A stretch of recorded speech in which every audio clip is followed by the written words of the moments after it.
Bonjour. L'adhésion bactérienne est à la base de toute infection bucco-dentaire. Une bactérie qui n'adhère pas sera déglutie et finit dans l'estomac où elle sera détruite par le pH acide et les enzymes de digestion. Donc, les bactéries qui vont causer la carie ou la maladie parodontale doivent être capables d'adhérer aux dents. Dans cette vidéo, nous allons parler des facteurs permettant aux bactéries d'adhérer.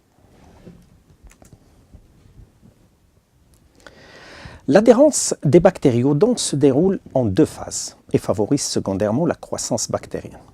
La première phase est dite phase d'absorption, tandis que la deuxième phase est décrite comme une liaison réelle due au polymère bactérien ou adhésine. La phase 1, ou adhésion réversible, se réalise en quelques minutes après le contact bactérie-support.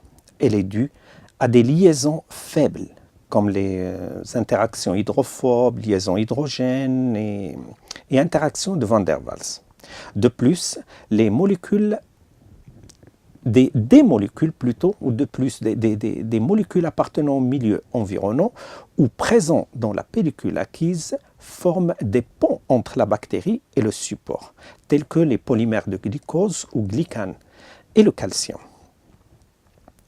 La phase 2, ou adhésion irréversible, qui nécessite plus de temps selon la bactérie, le support et son état de surface, soit lisse ou présentant des fissures, recouvert ou non d'un biofilm.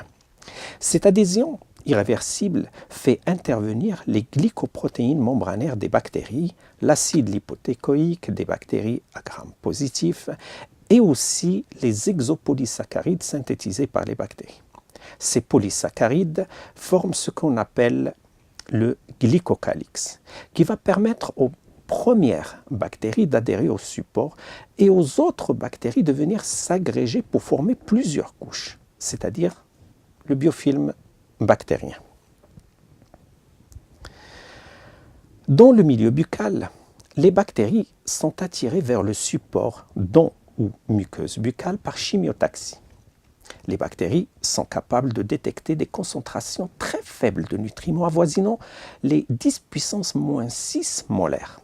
Elles sont alors transportées vers la surface réceptrice sur laquelle elles vont adhérer par différents processus de transport.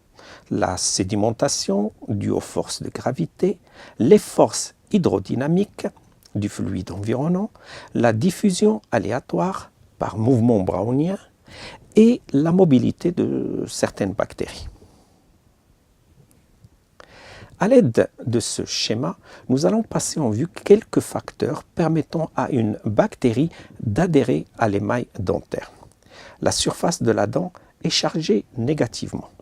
La bactérie aussi porte une charge électrique globalement négative à sa surface. Donc, en principe, elles doivent se repousser puisqu'elles sont de même charge.